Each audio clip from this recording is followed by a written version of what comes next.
Class 10 नि जौगानाय समानथाइ 4.1 नि कुइसन नम्बर 2 नि पार्ट 3 नि सलुशन जों बेखौ खालामगोन। कुइसनाव दङ पार्ट 3 आव कुइसनाव दं रहाननि बिमाया बिनिख्रुइ 26 बोसोर देरसिन। दानिफ्राय 3 बोसोरनि उनाव बिसोरनि बैसोनि सानजाबगासैया 360 जागोन। जों रहाननि दानि बैसोखौ दिहुननो लुबैयो। जों बेहाय रहाननि दानि बैसो एबा बे कुइसननि जोंहा जौगानाय समानथाइनि महरखौ लिरनांगौ। दाना जों बा कुइसनखौ मोजाङै फरायनांगोन।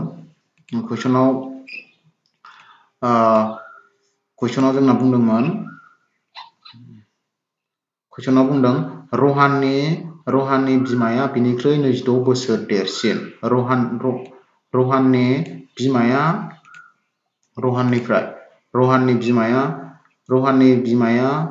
रहाननिफ्राय बेसेबां बोसोर देरसिन? 26 बोसोर देरसिन। अब्ला जों बेहाय रहाननि बैसोखौ मोनथिग्रोनांगोन। रहाननि बैसोखौ जों बेहाय कुइसनाव मोनथिया, बेनिखायनो जों बेखौ हमनानै लानांगोन। बेनिखायनो जों लिरनांगोन हमबाय होननानै लिरबाय। बिनि उनावहाय जोङो रहाननि दानि बैसोखौ हमनांगोन। हमबाय, बेनि बैसोखौ जोङो x बोसोर हमबाय। रहाननि दानि बैसोखौ अब्ला जों मोनथिबाय रहाननि दानि बैसोआ बेसेबां होनना मोनथिखो? x बोसोर होननानै मोनथिबाय। दाना बेहाय बुंदों जोंना बिमाया बिनिख्रुइ 26 बोसोर बांसिन। अब्ला रहाननि बिमानि दानि बैसोआ जागोन रहाननि बैसोनि 26 बोसोर बांसिन। बांसिन होनब्ला जोंहा दाजाबनांगोन। सोरनि बांसिन? रहाननि बांसिन होनदों, बेनिखायनो रहाननि बैसो x जों जोङो मा खालामनांगोन? 26 बोसोर दाजाबनांगोन। दाजाबबा जोंना बेसेबां जागोन?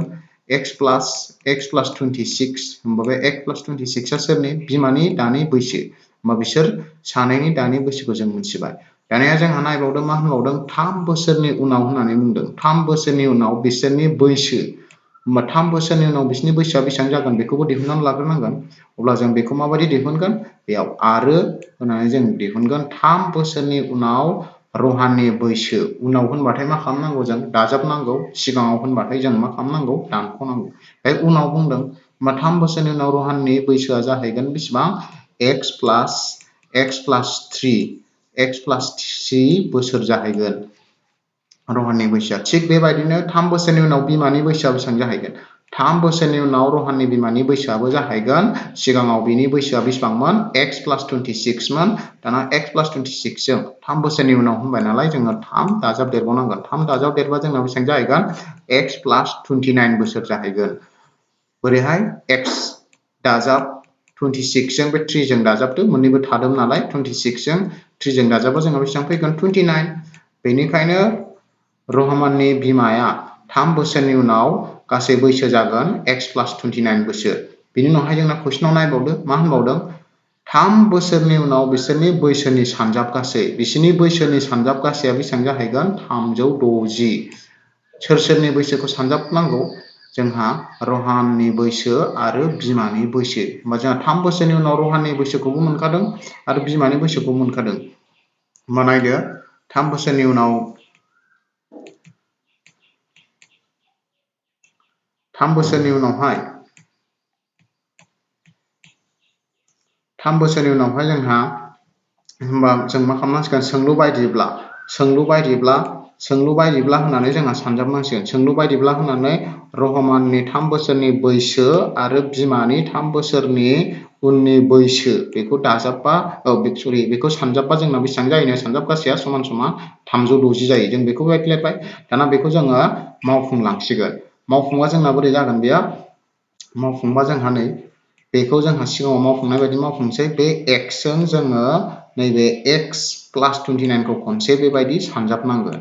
थिग बेबायदिनो नैबे दाजाब 3 जोंबो जोङो x plus 29 खौ नैबेबायदि खनसे सानजाबनांगोन। समान समान जोंहा आगदाथिं मा थाखो? 360। दाना सानजाबबाय। बे x जों x सानजाबबा जोंना मा जायो? x square. दाना x जों दाजाब 29 जों सानजाबबा बेसेबां जायो? 29x। थिग बिदिनो 3 जों x जों सानजाबबा बेसेबां जागोन? 3x। बिदिनो 3 जों 29 जों सानजाबा जोंना बेसेबां जागोन 87 जागोन समान समान आगदाथिं जोंहा थाफिनगोन 360 दाना बेहाय जोंहा महरसे बिदाबफोरखौ नायदो महरसे बिदाबा जोंना बेहाय दङ नायदो नैबे 29x आरो नैबे 3x बेयो महरसे बिदाब मोननैबो दाजाब नालाय जोंहा दाजाब जायो बेखायनो मोननैजों दाजाबनांगोन 29 जों आरो 3 जों दाजाबनांगोन जोङो x स्क्वायर को खनसे लिरग्रोबाय बिनि उनावहाय 29 जों 3x जों दाजाबनानै जोंहा मोनगोन 32x बिनि उनावहाय दिदोम बिदाबा बेसेबां दङ दिदोम बिदाबा जोंहा 87 दं जों बे 87 खौ लिरबाय दिदोम बिदाबा 87 दं लिरबाय बिनि उनावहायनो 360 समान समानै आगदाथिं थानायखौ जोंहा समान समानै आगसिथिं लाङोब्ला सिना सोलायलाङो प्लासआ मा जाहैगोन माइनास 360 समान समान 0 दाना बेहाय जोंहा मोनसे लाइन बानाय जाबावो नायदो x स्क्वायर को बे लिरबाय बिनि उनावहाय 32x खौ लिरबाय बिनि उनावहाय जोंहा नै बिसोर दिदोम बिदाब एबा थादोम बिदाबा जोंना मा दङ दाजाब 87 आरो दानख' 360 दाजाब आरो दानख' दं होमबा दाजाब दानख' जोंना मा जायो दाजाब दानख' जायो अनजिमाया 360 निफ्राय 87 खौ दानख'बाय 360 निफ्राय 87 खौ दानख'बा 273 सिना मा जागोन जाय अनजिमाया देरसिन बेना बेहाय 360 आ देरसिन नालाय 360 नि दानख' सिना जाबाय अब्ला जोंना जौगानाय समानथाया मोनहैगोन x स्क्वायर प्लास 32x माइनास 273 जायखौ जों दिहुननांगौमोन बे अब्ला बेनो जाबाय जौगानाय समानथायनि महराव फोरमायनाय थेंक इउ